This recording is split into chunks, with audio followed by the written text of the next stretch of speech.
আসসালামু আলাইকুম রহমতুল্লাহ। আপনাদের একটা জিনিস আমি দেখাই।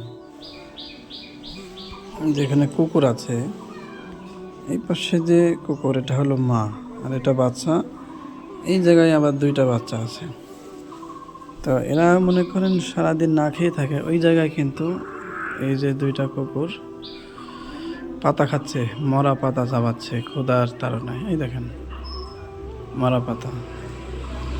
মাও কিন্তু এরকমই ক্ষুধার্ত আছে, দেখেন সারাদিন রমজান মাস চলছে। তো তো এদেরকে আমি কিছু ইফতারি খাওয়াই প্রতিদিন।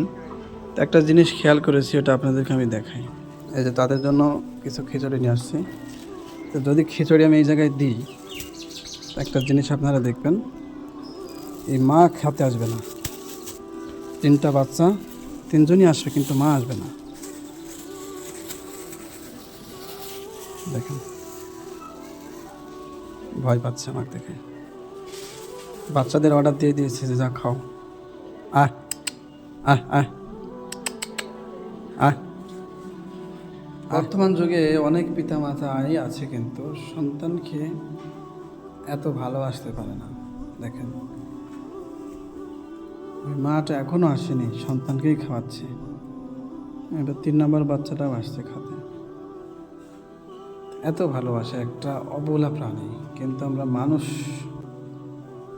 হওয়ার পরেও ছোট ছোট বাচ্চাদেরকে আমরা মারধর করি, সুন্দর ভালোবাসতে পারি না।